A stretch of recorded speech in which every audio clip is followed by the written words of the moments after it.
ये जो plane crash हुआ, इस एग्जैक्ट सेम प्लेन में पहले भी दिक्कतें आई थी। 4 साल पहले नवंबर 2021 में यह प्लेन लंदन से हैदराबाद आ रहा था कि फ्यूल लीक की वजह से इसकी इमरजेंसी लैंडिंग करानी पड़ी टर्की में।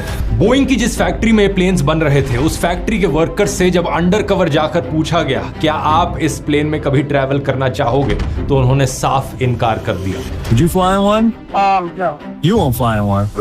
इन एम्प्लॉयज ने दावा किया था कि ड्रीम लाइनर्स के अंदर खराब पार्ट्स लगाए गए हैं। कई बार मेटल्स के टुकड़े जैसा मलबा इन प्लेन्स के अंदर ही छोड़ दिया जाता है और इन वायलेशंस को ना रिपोर्ट करने का इन पर प्रेशर बनाया जाता है। वहां काम करने वाले क्वालिटी मैनेजर ने सीधा अपनी पत्नी से कहा था कि आज के बाद वो कभी किसी ड्रीम लाइनर में ट्रैवल नहीं करेंगे।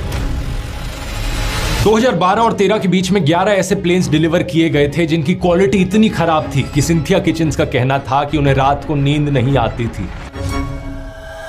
नमस्कार दोस्तों, 12 जून 2025 दोपहर के ठीक 1:30 बजे एयर इंडिया की फ्लाइट AI-171 अहमदाबाद के सरदार वल्लभ भाई पटेल इंटरनेशनल एयरपोर्ट के लोडिंग बे से बाहर निकलती है। अब वैसे तो इसे दोपहर के 1:10 पर ही लंदन के लिए उड़ान भर लेनी चाहिए थी, लेकिन आज ये फ्लाइट लेट थी। यहां इस्तेमाल किया जा रहा था बोइंग का 787 ड्रीम लाइनर हवाई जहाज, और इस दिन ये इस प्लेन की पहली फ्लाइट नहीं थी। इससे पहले करीब 12 घंटे पहले ये प्लेन पेरिस से दिल्ली आया था और फिर सुबह इसने दिल्ली से अहमदाबाद की फ्लाइट ली। इसी फ्लाइट में बैठे थे एक पैसेंजर आकाश वत्सा, जिन्होंने एक बड़ी ही अजीब चीज नोटिस करी। इन्होंने देखा कि प्लेन के विंग फ्लैप्स लगातार ऊपर नीचे हो रहे थे और प्लेन का एसी भी ठीक से काम नहीं कर रहा था। This AC is not working. Look at everyone. बाद में इन्होंने इस इंसिडेंट का वीडियो भी सोशल मीडिया पर शेयर किया। इनका कहना था सिर्फ एसी ही नहीं, प्लेन का एंटरटेनमेंट सिस्टम, रिमोट कंट्रोल कुछ भी ढंग से काम नहीं कर रहा था। In-flight entertainment is not working. Nothing is working. Nothing at all. लेकिन फॉर्चुनेटली 11:16 पर यह फ्लाइट अहमदाबाद में सेफली लैंड कर जाती है।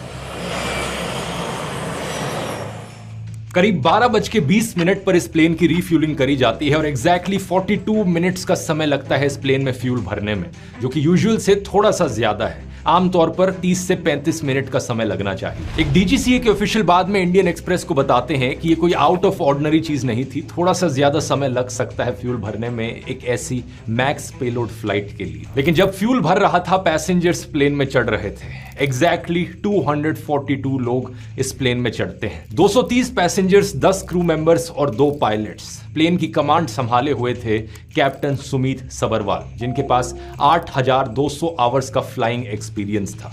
इनके साथ थे को पायलट क्लाइव कुंदर, जिनके पास 1100 घंटे का फ्लाइंग एक्सपीरियंस था। दोपहर के 1:31 पर यह प्लेन एक्टिव रनवे की तरफ जाना